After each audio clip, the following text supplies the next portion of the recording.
Halo semuanya, jumpa lagi di YouTube channel Kelas Akuntansi. Pada kesempatan kali ini saya akan membahas mengenai cara penyusunan jurnal umum.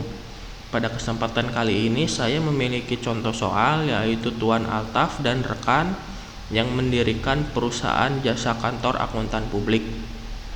Adapun transaksi-transaksi selama bulan Juli 2011 adalah sebagai berikut.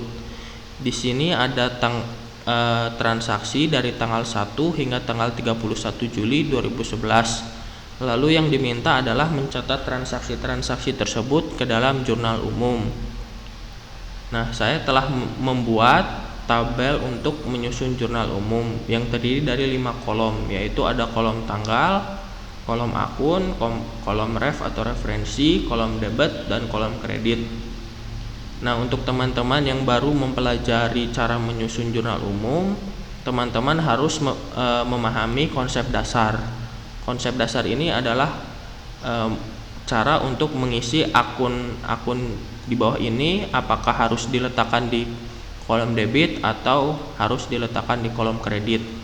Misalnya misalnya akun harta. Akun harta jika bertambah harus diletakkan di kolom debit, dan jika berkurang kita letakkan di kolom kredit. Harta di sini ada bermacam-macam, misalnya kas, piutang, peralatan, perlengkapan, tanah, mobil, dan sebagainya. Lalu selanjutnya ada akun hutang. Akun hutang jika bertambah kita letakkan di kolom kredit, jika berkurang kita letakkan di kolom debit. Maksud saya akun modal, jika bertambah kita letakkan di kolom kredit, jika berkurang kita letakkan di kolom debit. Lalu akun pendapatan yang jika bertambah diletakkan di kredit, jika berkurang kita letakkan di debit. Lalu ada akun beban yang jika bertambah kita letakkan di debit, jika berkurang kita letakkan di kredit.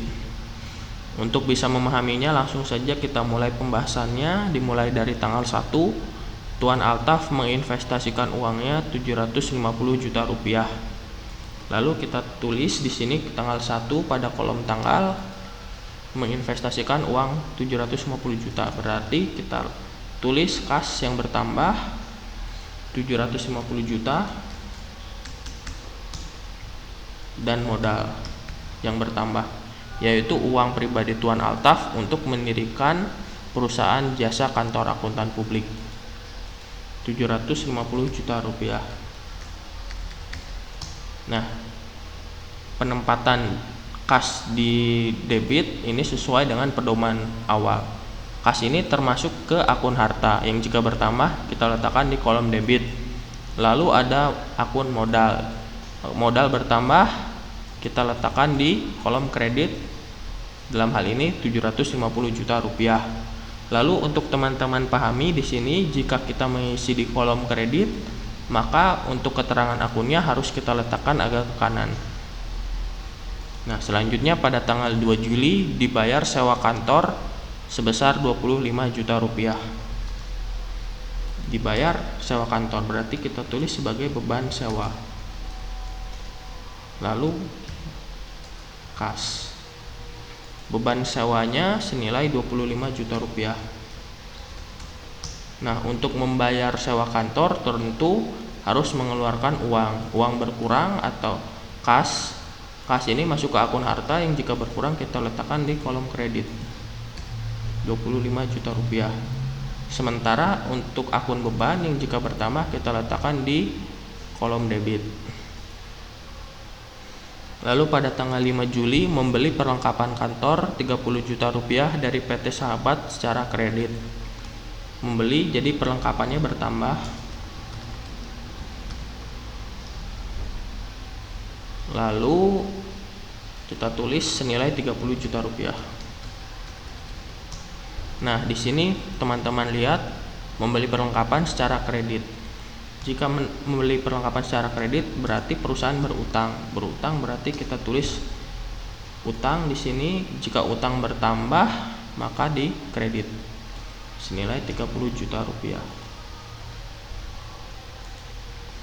Lalu pada tanggal 7 Juli telah diselesaikan pekerjaan PT Bias Nusatama 75 juta rupiah namun belum dibayar. Nah, mendapatkan pendapatan namun belum dibayar, maka itu adalah piutang. Piutang itu masuk ke akun harta yang jika bertambah kita letakkan di kolom kredit 75 juta rupiah. Lalu pasangannya adalah pendapatan jasa. Karena ini adalah perusahaan jasa. Nah, pendapatan bertambah maka diletakkan di kolom kredit senilai 75 juta rupiah. Lalu pada tanggal 10 dibeli sebidang tanah sebesar 250 juta rupiah. Tanah ini masuknya ke akun harta. Bertambah maka kita letakkan di debit senilai 250 juta rupiah. Nah, membeli tanahnya kan menggunakan uang kas tunai. Jadi kas perusahaan berkurang di bagian kredit. Lalu selanjutnya pada tanggal 15 diterima uang tunai dari PT Bias Nusatama sebesar 75 juta rupiah. Diterima uang tunai secara kas, berarti kas bertambah 75 juta rupiah.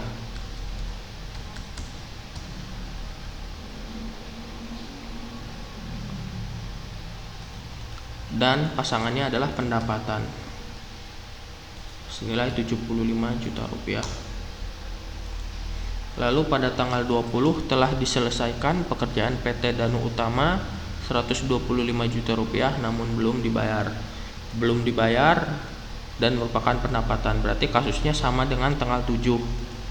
Kita tulis piutang senilai 125 juta rupiah.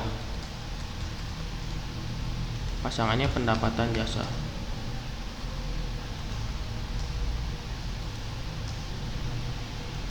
Lalu pada tanggal 25 dibayar gaji karyawan untuk bulan Juli senilai 50 juta rupiah. Berarti beban gaji yang bertambah senilai 50 juta. Tentunya perusahaan mengeluarkan uang kas, maka kas berkurang. Jika kas berkurang kita letakkan di kredit senilai 50 juta rupiah.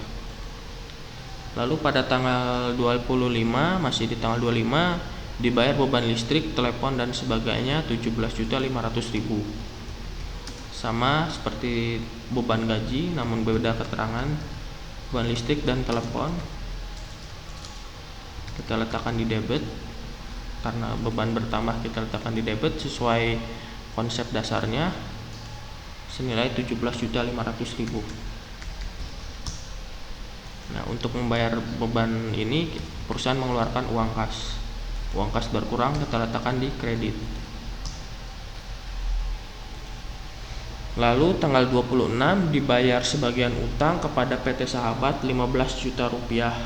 Kita tulis tanggal 26 dibayar utang, berarti utangnya berkurang. Jika utang berkurang, di sini pedoman awalnya utang berkurang kita letakkan di debit utang senilai 15 juta rupiah. Nah, membayar hutang kan menggunakan uang kas. Kasnya berkurang 15 juta rupiah.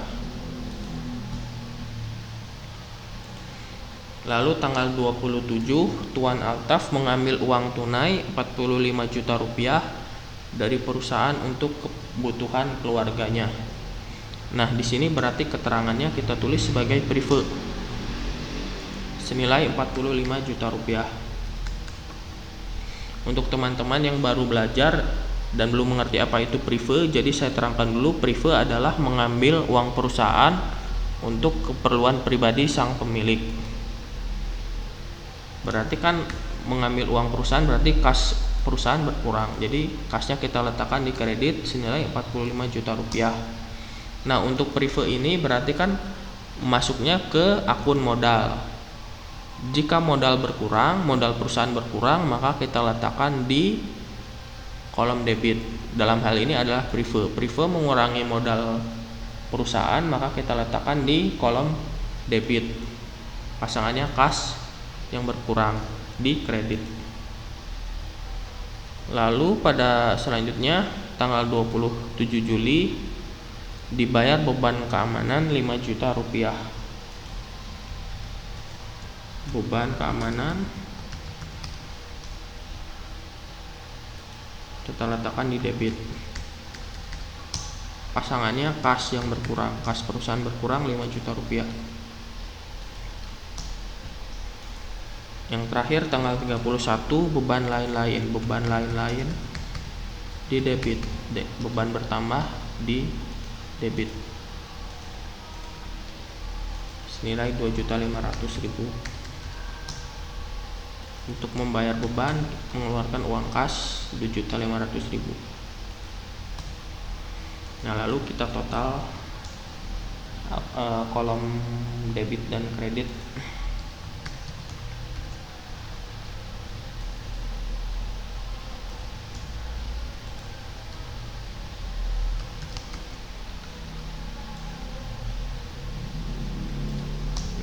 Nah, di sini bisa kita lihat tentu hasilnya akan seimbang.